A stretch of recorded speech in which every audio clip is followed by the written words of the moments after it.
నమస్తే, welcome to BCN news. నేను విజయలక్ష్మి. ముందుగా ముఖ్యాంశాలు. పాలకొల్లులో 8 నుంచి సంక్రాంతి సంబరాలు. పలు సాంస్కృతిక కార్యక్రమాలకు కార్యాచరణ రూపొందించామన్న మంత్రి నిమ్మల.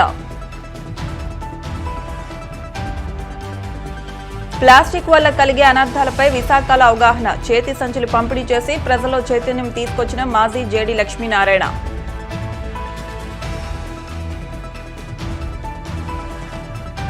విశాఖ పర్యటనలో స్టీల్ ప్లాంట్పై ప్రధాని మోదీ స్పష్టమైన హామీ ఇవ్వాలి. సొంత గన్లు కేటాయించాలంటూ వామపక్ష పార్టీల డిమాండ్.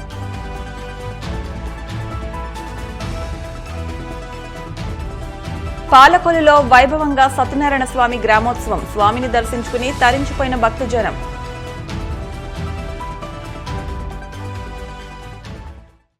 ధర్మారావు ఫౌండేషన్ ఆధ్వర్యంలో ఈ నెల 8వ తేదీ నుంచి 13వ తేదీ వరకు పాలకొల్లులో సంక్రాంతి సంబరాలు నిర్వహిస్తున్నట్టు ఫౌండేషన్ చైర్మన్ మంత్రి నిమ్మల రామానాయుడు స్పష్టం చేశారు.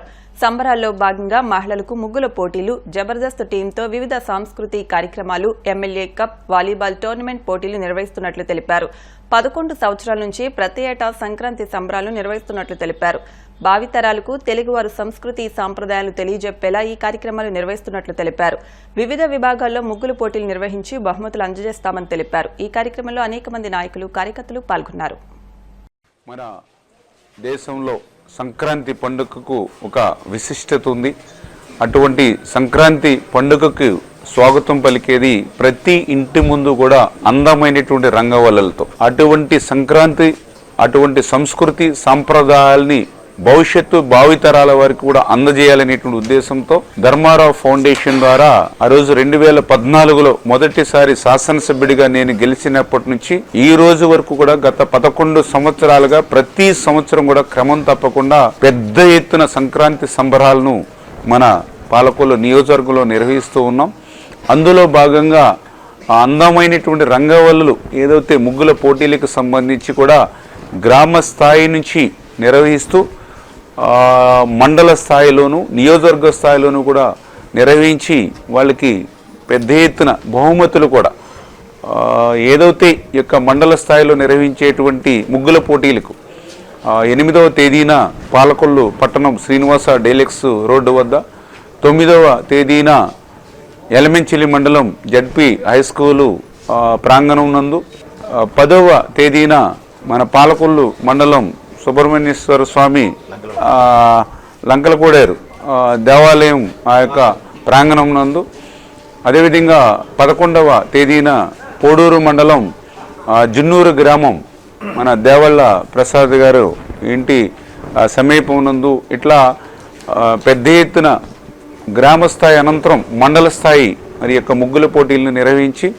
ఇందులో సెలెక్ట్ అయినటువంటి వాళ్ళందరికీ కూడా 13వ తేదీన మన పాలకొల్లు బిఆర్ఎంఏ స్కూల్ నందు అక్కడ కూడా ఆ యొక్క ముగ్గుల పోటీలని కాన్స్టిట్యున్సీ పరిధిలో నిర్వహించి మరి వీళ్ళందరికీ కూడా ప్రైజెస్ కూడా మరి ఫస్ట్ ప్రైజు చూసుకున్నట్లయితే ఒక మంచి టెలివిజన్, అదేవిధంగా సెకండ్ ప్రైజ్గా ఒక ఫ్రిడ్జ్, అదేవిధంగా థర్డ్ ప్రైజ్గా గ్రైండర్సు, ఇంకా 50 కన్సలేషన్ ఆకర్షణీయమైనటువంటి ప్రైజెస్.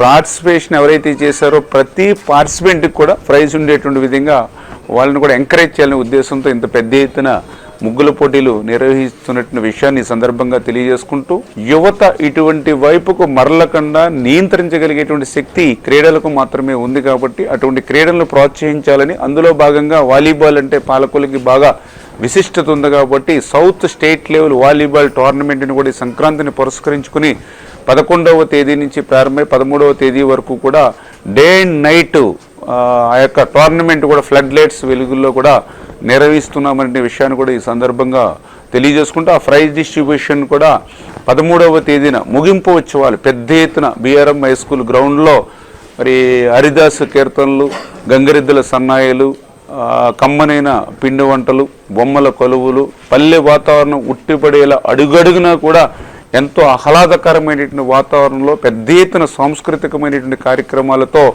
ఆ సంక్రాంతి సంబరాలను ఆ 13వ తేదీ ఏదైతే ముగింపు ఉత్సవాలుగా చేస్తూ ఉన్నామో ఈ కార్యక్రమాలన్నింటిలోనూ కూడా పెద్ద ఎత్తున ఈ యొక్క పాలకొల్లు నియోజకవర్గానికి సంబంధించినటువంటి ప్రజలందరూ కూడా ఇందులో కూడా పెద్ద ఎత్తున భాగస్వాములు కావాలని మీ ద్వారా అందరినీ కూడా కోరుకుంటున్నాను. విశాఖలో అమలవుతున్న ప్లాస్టిక్ నిషేధంపై ప్రజల్లో విస్తృత స్థాయిలో అవగాహన కల్పించేలా పలు స్వచ్ఛంద సంస్థలు ముందుకు వస్తున్నాయి.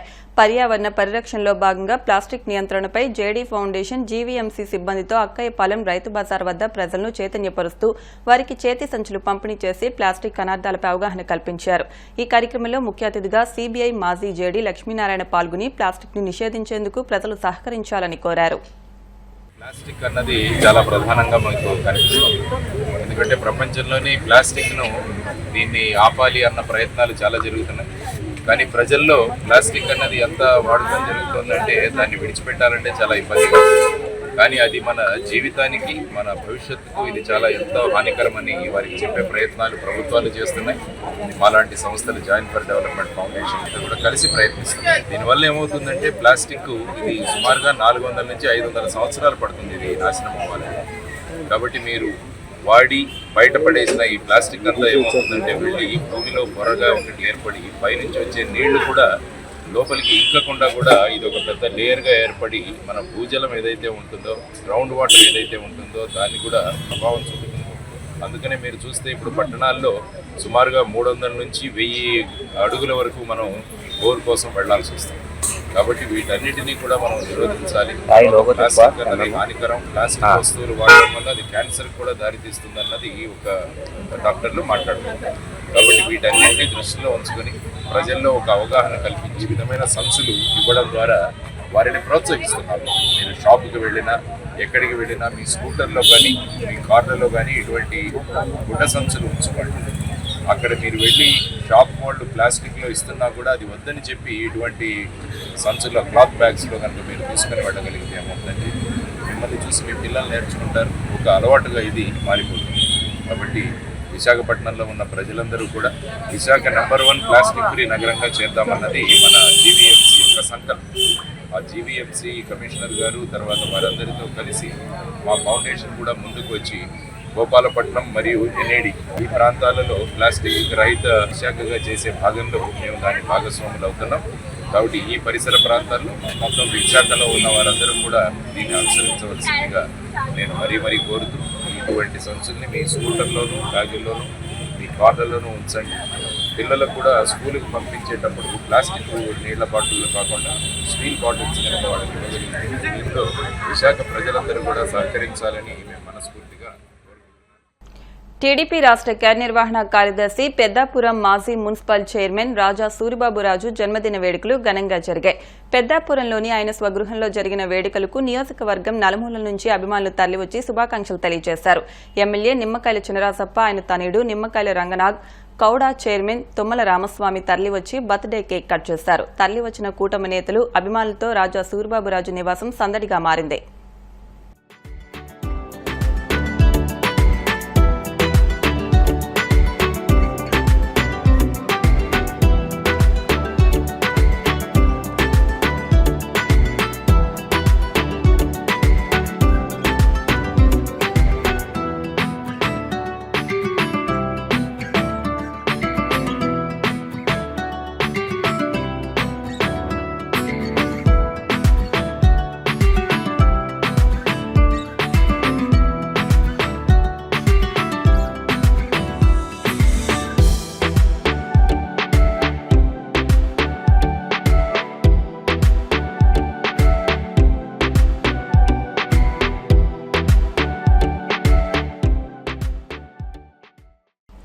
గతంలో ప్రభుత్వం జారీ చేసిన ఆదేశానుసారం రజక వృత్తి చెరువులను రజకులకే కేటాయించాలని రాష్ట్ర రజక సంఘ ప్రధాన కార్యదర్శి, ఉమ్మడి పశ్చిమ గోదావరి జిల్లా రజక జనసంఘ అధ్యక్షులు చిలకలపల్లి కట్లయ్య అన్నారు.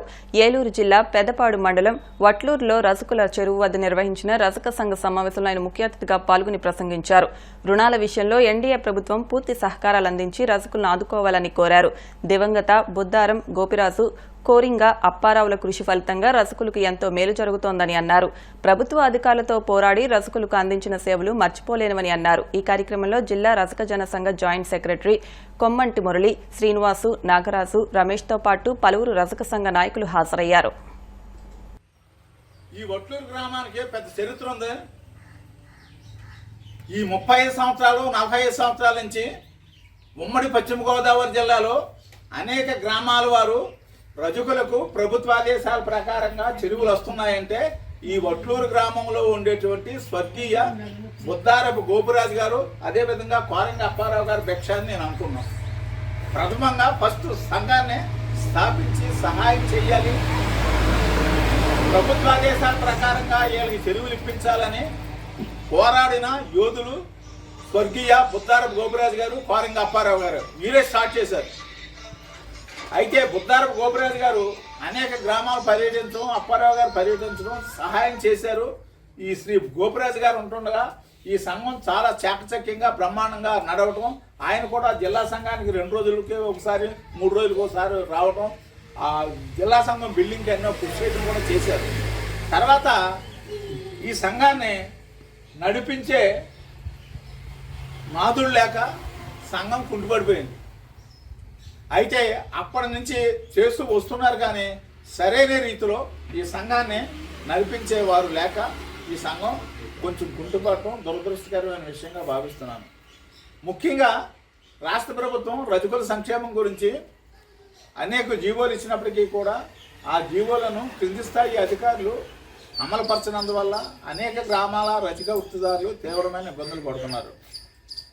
అయితే ముఖ్యంగా కొన్ని గ్రామాల వారు ఏం చేస్తున్నారంటే గ్రామ పంచాయతీలు కానీ కార్యదర్శులు కానీ పంచాయతీకి వచ్చే ఆదాయం పోతుంది, ఈ రజకులకు చెరువులు ఇవ్వడం ఎందుకని ప్రభుత్వ ఆదేశాలను ధిక్కరించి ఇబ్బందులు పాలు చేస్తున్నారు. ఈ 35 సంవత్సరాల నుంచి 40 సంవత్సరాల నుంచి కూడా ఇదే రజక వృత్తిదారులు ఏ రకమైనటువంటి ఇబ్బందులు పడుతున్నారు, ఏ గ్రామంలో వాళ్ళకి చెరువులు ఇవ్వట్లేదు, ఫీజులు ఎలా ఫిక్స్ చేయట్లేదు అనే విషయాల మీదే మేము జిల్లా సంఘం గురించి ప్రయత్నం చేస్తున్నాం. ఇటీవల కార్యవర్గాన్ని కూడా కొంత కార్యవర్గాన్ని మార్చాం. జిల్లా జాయింట్ సెక్రటరీగా మన ఇప్పుడు కాసేపు ప్రకటనలో